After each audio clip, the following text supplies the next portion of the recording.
Nonsense এমন একটা word যেটা শুনলেই সবার মনের ভিতরে আসে যে একটা বোকা লোক বা বোকা কেউ, বা অনেকে এটাকে বলে যে মানুষকে আমরা যখন কোনো একটা কাজের উপর বিরক্ত হই তখন আমরা বলি যে হোয়াট ননসেন্স।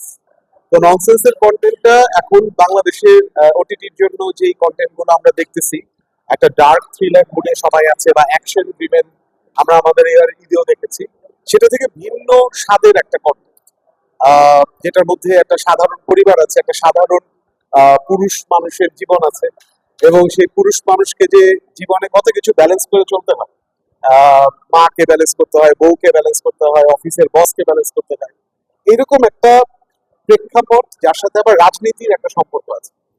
তো এই সব মিলিয়ে আমরা দেখতেছি যে পৃথিবীতে এখন প্রচুর ননসেন্স ঘটনা ঘটতেছে, এই যুদ্ধ বিগ্রহ থেকে শুরু করে হোয়াট নট অনেক কিছু। এবং আমাদের দেশেও অনেক সময় এমন অনেক ঘটনা ঘটে যেটা দেখে আমরা বলি হোয়াট ননসেন্স, মানে কি হচ্ছে, এরকম করতেছে কেন সবাই। তো ওই জায়গাগুলোকে খুব সুন্দরভাবে একটা কন্টেন্টে ধরার চেষ্টা করা হয়েছে, যেটা আমি বলবো যে হাসি ঠাট্টা মজার একটা গল্প, যেটার মধ্যে সাধারণ মানুষের জীবন আছে। সেই জায়গা থেকে ননসেন্সের কন্টেন্টটা আমার মনে হয় দর্শকরা টেলিভিশনে অন্যান্য যেই ওটিটিতে যেই কন্টেন্ট গুলো দেখেন, একটু ডার্ক একটু সিরিয়াস, তার থেকে একটু ভিন্ন ফানি কন্টেন্ট টাইপের। ফানি এবং তার সাথে আবার থ্রিলার, এই দুটোর একটা মিক্সচার এটার মধ্যে পাওয়া যাবে, যে ফান আছে তার মধ্যে আবার একটা থ্রিলারও আছে।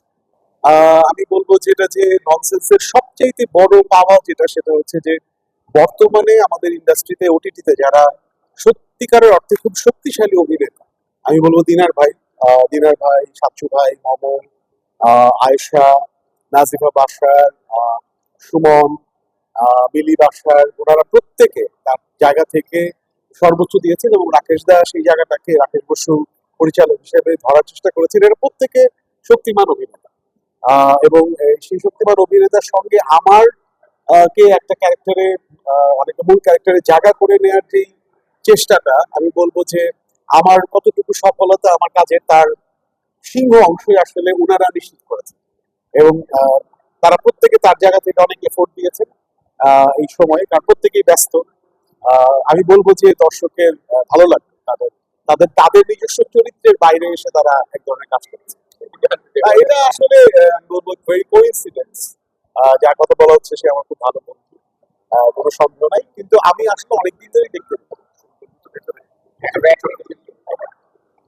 তো আমার মনে হয় যে এই লুক এন্ড ফিলটাও একটা ইন্টারেস্টিং ব্যাপার, মানে আমাদের ইন্ডাস্ট্রিতে তো বিভিন্ন ধরনের লুক আমরা সেন্ট্রাল ক্যারেক্টারে দেখি। তবে আমার নিজের ব্যক্তিগত জায়গাটা যেটা, সেটা হচ্ছে যে আমরা যদি আমাদের দেশের বাইরে বন্দির অন্যান্য ওটিটি প্ল্যাটফর্মে দেখি, সেখানে আমরা বিভিন্ন ধরনের অভিনেতাদের দেখতে পাই, এবং গ্লোবালি হলিউড থেকে শুরু করে বলিউড পর্যন্ত সব জায়গায় এখন বল হেড একটা নতুন ট্রেন্ড। তো ওইটা আমার কাছে মনে হয়েছে যে এটা আমাদের ইন্ডাস্ট্রিতেও একটা মজার ই দিল, যে মানে একদম bald head character could be interesting character. তো এবং যেহেতু গল্পের ক্যারেক্টারটা ইন্টারেস্টিং, তার সাথে আমার মনে হয় এই লুকটা খুব গেছে, সেটাও আমার একটা নিজস্ব ধারণা, বাকিটা দর্শক বলতে পারে।